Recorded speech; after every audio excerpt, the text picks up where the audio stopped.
Hi, this is Dr. Dave from Beverly Hills Pediatrics, and I'm really excited to bring you the first of our topic of the month. We're going to talk about school readiness, and I'd like to talk about three different things. So I want you to think about three different things when you think about getting your child ready for school.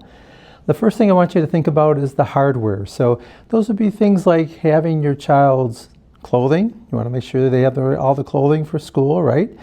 And the other things you want is the school supplies. So you want pens, pencils, you want paper, you want the child to have a backpack or not a backpack. And you want to make sure you have all the essentials that they have to be able to go to school that first day.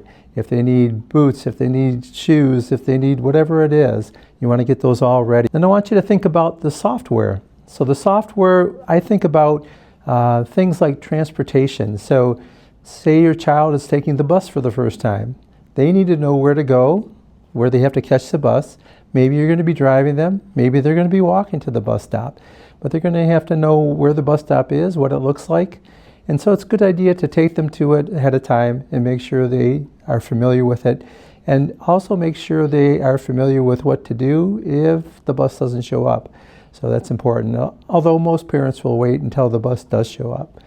And then the other thing you want to think about with transportation, maybe you're doing carpools, or maybe you're the principal driver for a number of kids for school this year. So you want to make sure you have that all arranged or at least thought of ahead of time. So if you're carpooling, you also want your kids to know who's going to pick them up on certain days, if there's other people who are going to be driving them to school. And also you want to make sure that they know when you're taking them to school.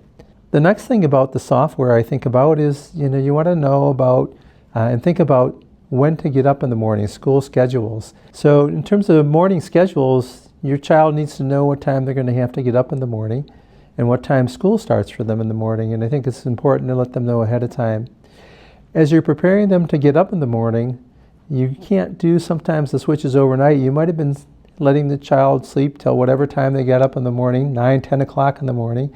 And during the summertime, because it's nice and relaxed and you don't have a schedule to keep. But once the school year starts, they're going to have to get up earlier. So you can't expect them to change their time to get up overnight. So you want to kind of do it gradually. You want to spend about a couple weeks to kind of just gradually make the time that they get up earlier so they can adjust to that schedule. I would suggest maybe every 2 or 3 days to go up by a half hour or so. If you're going to need more than 2 weeks and you don't have the time, then you kind of have to just do the best you can to make it sort of balanced over the weeks that you have left. The other thing that's important as far as getting up is you're going to also have to think about when they go to bed. Because once they are in school, they're going to have their bedtime has to be earlier. Now again, you're not going to send them to bed the night before school starts at 8 o'clock when they've been staying up till 10. They're going to be able to fall asleep that early. So again, you want to, as you adjust their morning schedule, you want to also adjust their evening schedule when they have to go to bed. So if they have to get up at 7 o'clock and you're working towards that, and they have to go to bed at 9 o'clock and you're working towards that, again, you want to spend the next couple of weeks to get them ready for that by gradually moving both of those times ahead. The third thing to think about as far as under the software is the lunches. So is your child going to buy lunch at school? Are you going to pack them a lunch for school? If they're going to buy a lunch, you need to know, well, do they need money? Do they need to take, or do you pay ahead of time for an account and they just need their name? You have to find out and let your child know all those ins and outs so they will know on their first day of school what they need to do. It's important also, as we talked about lunches, to think about if you've been having a pretty lax schedule during the summertime, you might have been only eating 2 meals a day. And so they have to get ready to eat 3 meals a day because you're probably going to want them to have breakfast before they go to school. You're going to want them to have lunch at school, and you're going to want them to have dinner at home. And so it's important to start getting into the habit of 3 meals a day before they have to go to school. And then I want you to think about those exceptional situations. So say if your child has ADHD and they have to take medicine before they go to school. They have to make sure that they have the medicine after they eat breakfast. So it's important that they get in the habit of doing that. You might want to start to do that at least a week ahead of time. And that way they can get used to the medicine that they have to take, and they get used to the idea that they have to have it after breakfast. If they have anxiety disorders, kids with anxiety disorders will have a harder time just going to school in a new situation. It's often very anxiety provoking for the start of the school year.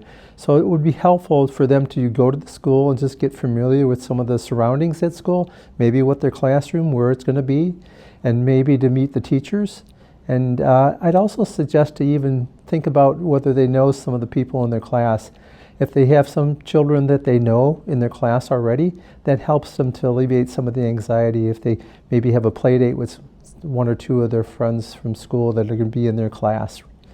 And then you might think about children with autism. If you have a child who's on the spectrum and has autism, it's important that they understand what you're going to be sending them to, what school they're going to go to. It's important for them to understand, are they going to be in regular classrooms? Are they going to be with other kids who have autism? And if they are going to be taking medicine, they may need to take medicine too and have that worked out ahead of time. And then the last thing I want to talk about is if your household is divided, if you are divorced and children are sometimes with mom or sometimes with dad, you want to make sure that the schedule that you're going to be keeping during the school year is really clear to the kids that you have. Like if mom is going to pick up on Mondays, Wednesdays, and Fridays, and dad's on Tuesdays and Thursdays, you want to make sure that the kids know about it. Same thing if they're going to be taking them to school. And I would suggest to try to always have it the same day every week for whatever parent's going to take them to school and pick them up. That would be the best. But if not, then just to make sure, though, it's consistent every week, week after week. So those are some things to think about for school readiness that you don't normally think about, but it kind of puts it all in a nutshell for you. If you have further questions, you can contact me, Beverly Hills Pediatrics. Glad to hear from you and glad to see your children. Thanks.